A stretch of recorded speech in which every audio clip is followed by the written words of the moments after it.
本片只分享我個人嘅理解，作為資訊分享同埋討論用途，並不構成法律意見。如果有疑問，請諮詢英國合資格嘅移民專業人士。咦？咪住先，到底喺英國邊啲先係合資格可以提供移民服務嘅人士呢？想知記得睇落去啦。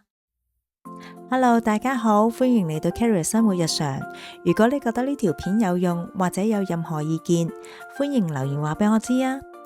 另外，我都好需要大家支持，所以記得 like 同埋 subscribe， 咁一有新片出呢，就會收到通知噶啦。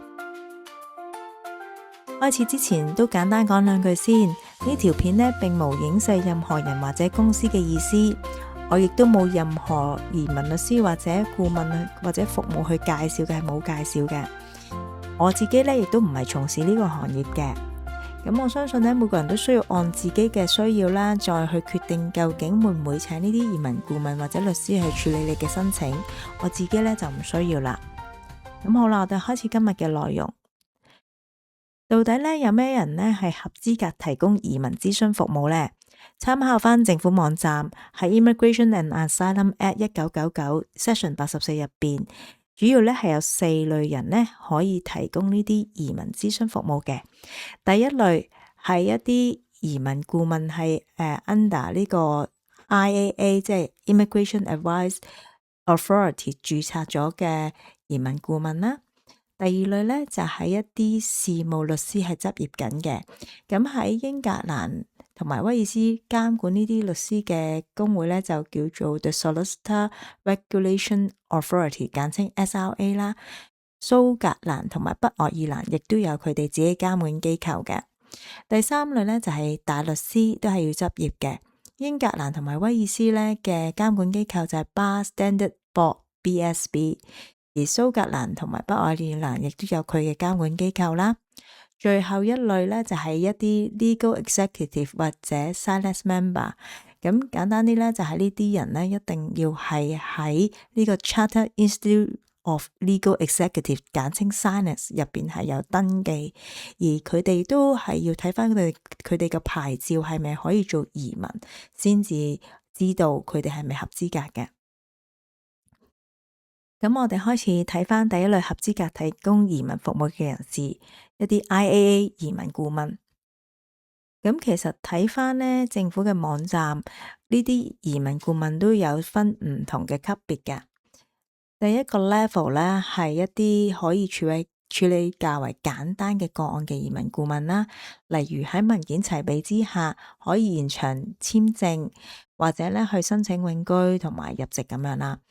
咁 Level 2呢，就係可以處理晒 Level 1所有嘅工作，同埋佢哋仲可以處理啲比較複雜嘅個案，例如呢需要一啲附加嘅理據先至可以支持嘅申請啦，或者一啲可以協助一啲嘅庇護申請、人權相關嘅申請同埋行政覆核等等。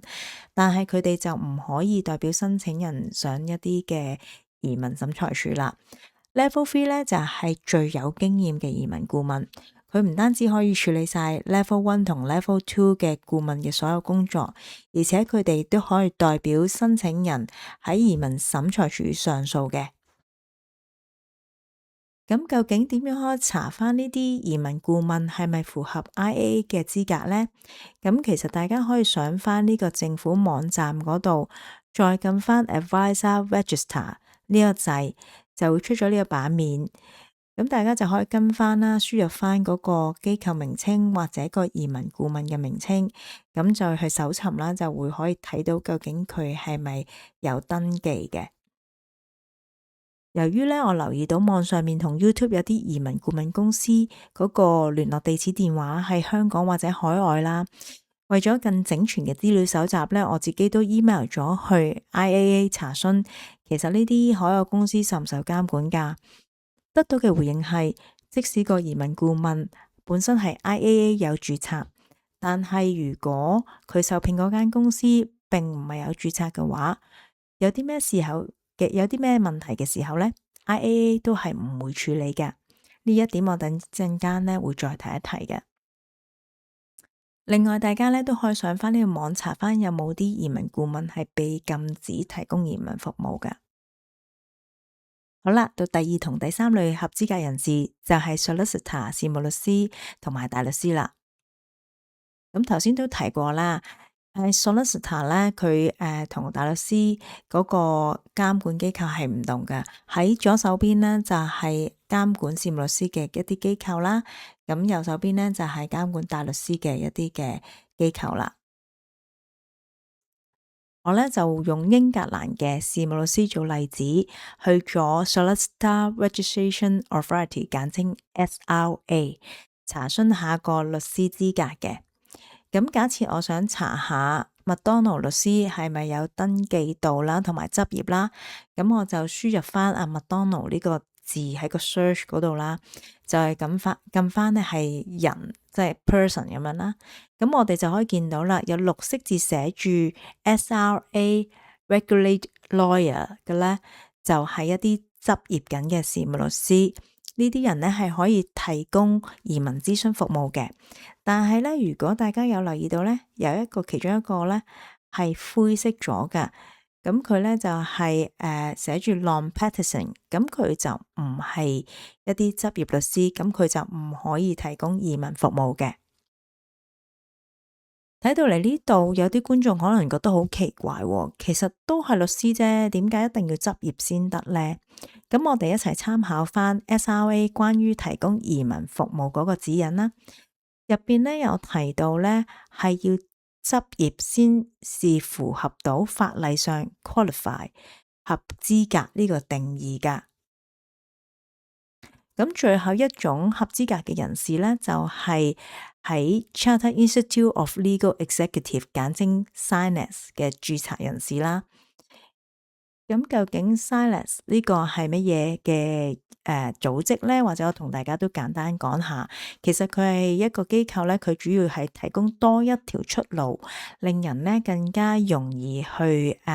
進入做呢個法律界嗰度工作嘅。咁而 SILEX 嘅律師咧，其實都係符合一個資格嘅法律人士啦，可以正式做一啲專科律師。係 specialist 嘅 lawyer，咁佢哋一般就同一啲事務律師一齊執業，但係咧個分別就係佢淨係可以做翻自己專科範圍入邊嘅工作，譬如佢係做移民，佢就唔可以做其他嘢啦。可能佢係專科係做 employment 嘅一啲勞資關係、勞資糾紛嗰啲，咁佢就唔可以做移民啦。咁就唔似一般嘅事務律師或者大律師，咩範圍都可以處理咁樣。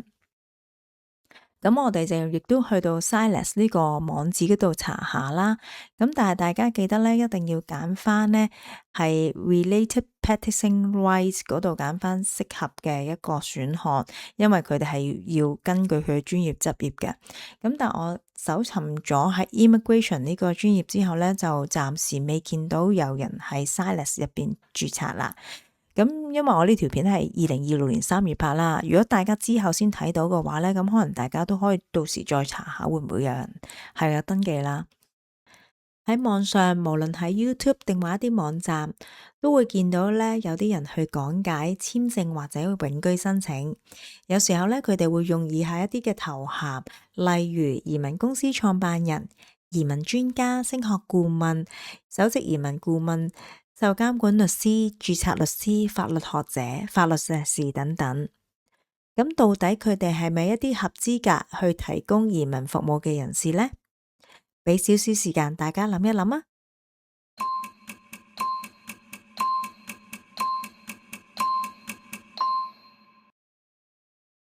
個答案喺呢度。其實單憑呢啲嘅頭銜本身並唔代表一定係合資格提供移民服務嘅人。如果淨係拍片分享一啲資訊，就未必構成提供移民服務。但係如果涉及一啲收費嘅服務呢，就需要一啲合資格嘅人啦。有啲移民公司或者相關人士喺做資訊分享或者 marketing 嘅時候呢，可能會提及自己嘅一啲背景，例如曾經讀過法律啦，或者有相關嘅工作經驗，甚至乎曾經喺英國執業。呢啲情況呢，喺某啲情況底下可能成立，咁但係咪真係具備而家有效嘅執業資格呢？仍然需要另外去查證㗎。而按照英國相關嘅法例，只有之前提到嘅幾類合資格人士先至可以合法提供移民服務。所以最安全嘅方法，始終都係要自己去官方網站嗰度查一查。另外補充少少，喺英國由修讀法律到正式執業，一般係需要經過實習同埋專業訓練，時間可以長達6年或者以上。所以即使係法律系畢業嘅人士，都未必等同於合資格提供移民服務㗎。細心嘅觀眾可能都會發現，其實網上面一啲話可以幫手申請簽證啊，或者幫手申請永居嘅公司未必係設立喺英國㗎。需要講清楚先，並唔係所有海外嘅移民公司一定有問題，亦都有一啲係有質素同埋係有認真經營㗎。不過由於涉及唔同嘅司法管轄區，同英國本地受監管嘅機構相比申請人喺選擇嘅時候就需要留意多啲唔同嘅風險啦。第一，監管同埋專業嘅標準差異，因為喺英國嘅機構係需要受相關嘅監管噶。咁而有一啲海外嘅機構佢就未必需要符合相同嘅標準啦，或者亦都未必有一啲持續培訓嘅要求。咁佢哋對政策嘅理解亦都有機會出現偏差，或者未必係咁 update。咁第二點就係投訴同埋追討渠道嘅限制啦。一般嚟講，英國嘅監管機構主要淨係處理翻喺英國受監管嘅一啲公司嘅啫。如果涉及一啲海外嘅公司，一旦出現服務上面嘅爭議投訴，咁追討嘅程序可能會比較複雜啦，因為好難可以跨境去執法噶嘛。咁第三點就係個人資料同埋私隱嘅保障，大家都要留意下啦。因為英國係有GDPR 呢類嘅私隱保障條例同埋制度。咁但係喺跨境嘅情況底下，即係譬如你俾咗啲資料俾一間海外嘅移民公司，咁相關嘅保障就未必完全適用，同埋唔同地方對於個人私隱嘅處理方式同埋條例亦都可能會有差異㗎。咁同時之間亦都要留意翻宣傳嘅內容，就需要自行判斷啦。因為嗰啲海外嘅公司喺推廣嘅時候佢哋唔需要遵守翻英國嘅一啲嘅規管啦。咁佢哋可能會用一啲比較吸引或者一啲誇張嘅講法，或者一啲比較特別嘅案例去分享。咁對於相關嘅內容建議如果你真係要用呢啲公司嘅時候就要作出多啲嘅查核實啦，同埋同官方嘅資訊去做對比啦。咁最後總結一下啦，咁大家如果需要去揾移民顧問或者律師嘅時候，就要查翻佢哋係咪符合相關嘅資格啦，有冇喺相關監管機構上面註冊啦，例如 IAA 或者 SRA 咁樣，同埋係咪而家都係執業緊嘅。如果係想揾一啲海外嘅移民公司就亦都要留意同埋自行評估相關嘅風險啦。咁最後一啲 tips 啦，就係話如果大家去揾一啲移民顧問或者律師嘅時候就最好要留意翻嗰張嘅合約或者個報價上面有冇列清楚個服務內容，個收費係包啲咩，即係譬如會唔會幫手同閣下申請人嘅僱主聯繫啊，或者有啲咩問題要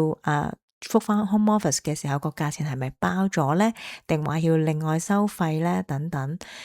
咁同埋亦都係貨比三家啦，去比較下其他唔同嘅移民公司或者律師佢嘅提供嘅服務有冇邊間好啲，同埋亦都問下人個口碑啦咁樣。咁講到呢度就差唔多啦。我呢個 channel都好需要大家嘅支持同埋鼓勵，請大家記得 like 同埋 subscribe， 仲有分享俾朋友。下集再見，拜拜。